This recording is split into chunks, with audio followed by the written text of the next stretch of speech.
frate și soră. Prea multă răutate există între copil și tată. Copilul meu, fă și tu lucrul ăsta, du-te adu o cană de apă. N-am timp, n-am chef să mă ridic. Dar lasă, mamă, ce trebuie să-mi zici să fac lucrul ăla, îl fac eu. Că peste o zi, 2 luni sau un an, nu se știe. Mulți copii se ceartă, am văzut, vă spun drept, săptămâna aceasta. Copii care și nepoți se certau pe avere. Ceartă mare, de ce ție ți-a lăsat tata? De ce tata ți-a lăsat mai mult ca mie? Știți ce am spus? Am spus că copiilor mei, și așa n-am făcut avere, n-am făcut mult, au casă. Am spus, dacă ei nu vor respecta pe Dumnezeu, casa aceea care o am, o donez unei case de copii. Respectați părinții copii! Respectați părinți copii!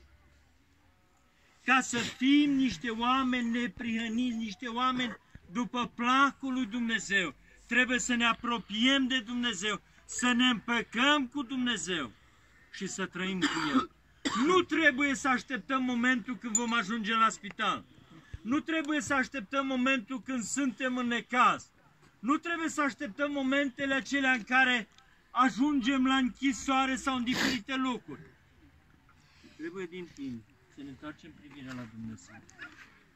Doamne, Tu știu că mă iubești. Dacă fratele meu mă urăște, eu trebuie să-l iubesc. Dacă cineva îmi face rău, Biblia ne spune, dacă cineva îți face rău, tu fă-i bine. Astfel, este judecata lui Dumnezeu, dragii mei, nu este a noastră. Ce folos are cățând pentru un palmă de pământ, pentru o șchioapă de pământ, ură cu fratele meu prin judecătorii, prin tot felul de lucruri. Și mai nou, între țigani, hai să vorbim adevărul pe față. Între frații mei romi, le place, am văzut mulți că le place să facă morminte, să joare și merg la diferiți oameni, să se blesteme, că este bine, este rău. Este un lucru care ne despart de Dumnezeu. Hai să încercăm să ne apropiem de Dumnezeu, dragii mei. Astfel, Biblia ne spune atât de frumos, El intră acel care este după voia lui Dumnezeu. Când vine timpul plecării, când vine timpul despărțirii de familie, Biblia ne spune aici, El intră în pace, în groapa Lui. Cel ce umblă pe drumul cel drept se odihnește. Se odihnește în colcușul Lui. Un om când merge la odihnă, merge pentru că este obosit. Un om după atâta trud, o zi de muncă, de multe ori mă uit la mine, vin de la servici și mai ales cum au fost și serile acestea cu priveghiul, numai mă schimbam și plecam. Era foarte obosit. Când ajungeam acasă, cădeam ca un copilaj din la mine. Simți nevoia de odihnă. Aici nu mai trebuie să simți, pentru că mai simt. Dar un lucru este important, că este cu Dumnezeu. Și este cu Domnul Iisus Hristos în cer. Iubiții mei, dacă este cineva care vrea în aceste clipe să-L primească pe Domnul Iisus Hristos, eu m-aș bucura dacă ar face-o. Eu. Și Domnul să te binecuvinteze. Mă bucur. Mai este cineva care vrea să-L primească pe Domnul Iisus Hristos? Și tu. Domnul să te binecuvinteze. Mai este cineva care vrea să încheie un legământ cu Domnul Iisus Hristos? Prin a-L primi în inima Lui. Și eu. Ca Domn și Stăpân. Domnul să te binecuvinteze. Mă bucur că ați spus un da, nu mie, nu în fața noastră, și în fața lui Dumnezeu. Toți îngerii din ceruri privesc în clipele acestea și toți se minunează, se bucură, îl laudă pe Dumnezeu prin cântare. Iată copii de-ai tăi, iată copiii mei s-au întors la mine. Dumnezeu să vă binecuvinteze pe acei care a spus un da Tatălui din cer și pe cei care n-ați spus nimic. Eu cred că în adâncul inimii, într-o zi veți spune un da.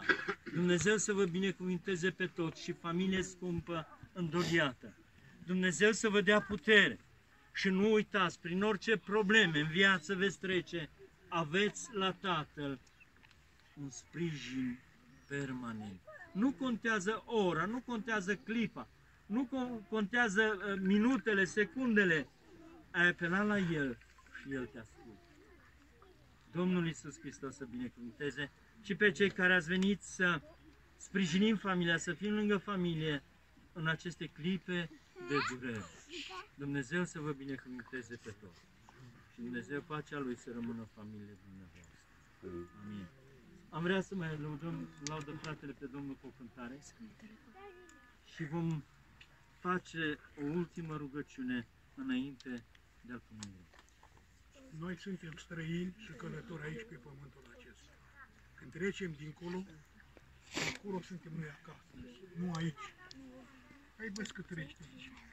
Eu sunt de 50 de ani sau de 40 de ani și te ții tare și odată vine moartea la om și s-a dus dincolo și va fi neîmpăcat cu Dumnezeu. Cine n-a fost odată străini și alungat, nici fraz n-aveam, nici tată, nici mamă înduioșată, să mă îngăie vreodată obrazul sângerat. Dar te-am aflat pe tine, Iisuse prea iubit. În chinuri și suspine, la toți le-a fost rușine, să vină lângă mine, tu singuri ai venit. Necazurile-mi toate la tine m-au adus. De atunci tu mergi de toate și milă și dreptate, și mamă mea și frate și tată tu Iisus. Rămân deci până la moarte sub crucea ta supus. Bucă-ți de mor în parte, pe drumuri să mă poarte, nu mă vor desparte de tine, nu Iisus.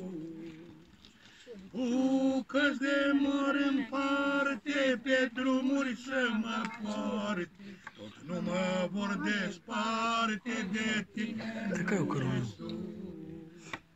Haideți cu toți să gustăm, să vedem ce bun este Domnul. Aș vrea să fiu cu voi în cer. Dar dacă unul se pocăiește și restul nu, paguba va striga atunci la Dumnezeu ca bogatul. Ca bogatul va striga. Părinte Avrame, trimite pe Lazar ca să mă salveze. Dar el când trăia pe pământ niciodată nu s-a uitat în sus, la Dumnezeu. S-a uitat numai în sus, la gunoaiele lumii. Subito, zice italianul, subito ca să ne întoarcem la Dumnezeu. Că noi trăim, uite, cu moartea, cu satana și păcatul, trăim aici pe pământ. Dumnezeu să vă ajute și să ne ajute la toți. Să ne dăm toate silințele cu credința, fapta, înfrânarea, răbdarea, iubirea, dragostea. Că dacă avem toți aceștia din belșug, nu vom aluneca niciodată. Amin. Amin.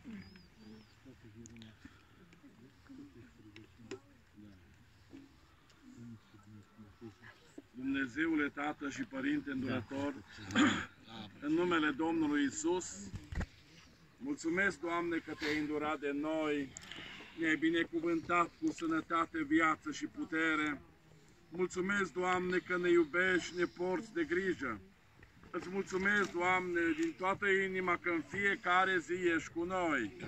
Doamne, binecuvântă oamenii aceștia, ieși-le în cale la fiecare, Doamne. Tu ai murit, Iisuse, pe cruce pentru fiecare.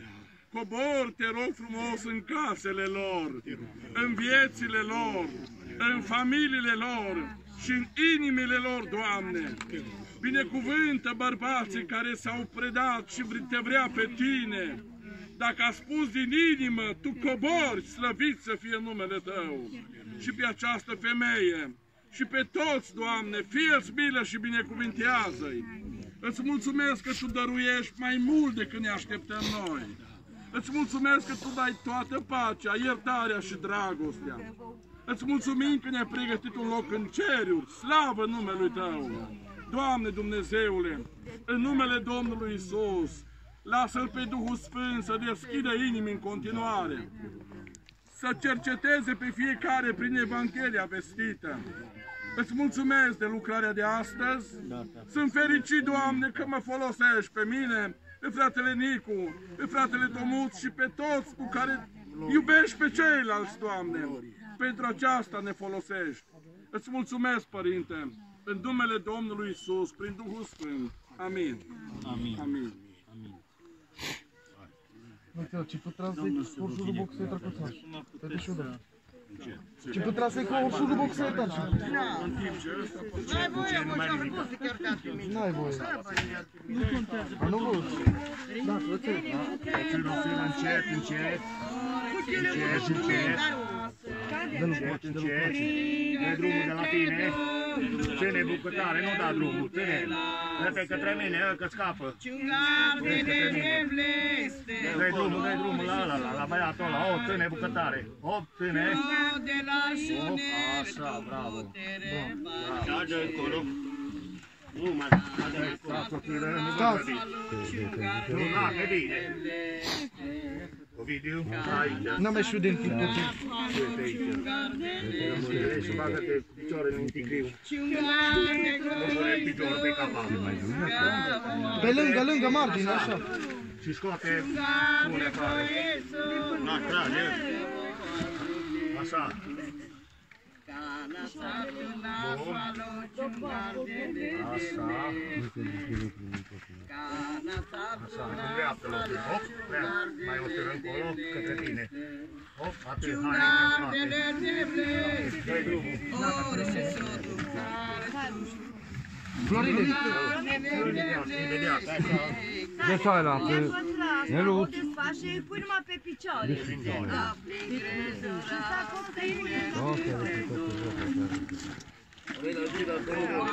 Ave, să nu puneți numai pământ acolo, numai după ce puneți pământ. Da, e. Așa, pe picioare. pe picioare. Așa. Hop, dă mai încolo, târă. Așa, e bine, nu? Așa, cu pune picioarele. Așa. Nu, acum? Dă mâna, târă. Nu pune eu. Cârja nu, s-a strișe nu. Da, wow. Așa. Da, da, scoținele. La rând, pe rând, așa. Pe rând. Ăla vine acolo. Așa, carcă picioare pe el. Și carcă picioare, așa, așa, dă. Așa. Ăla-i. Pe rând.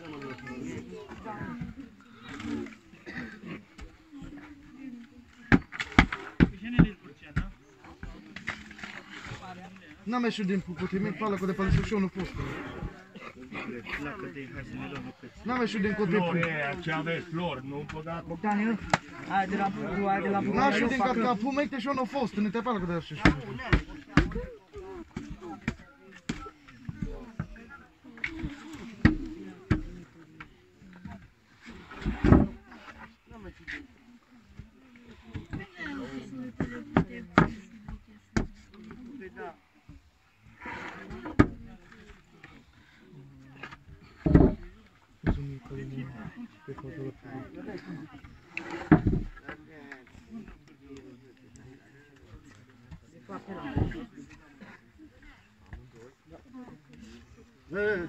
Ăsta de aici trebuie, nu ăla, să-ți Folia, unde folia?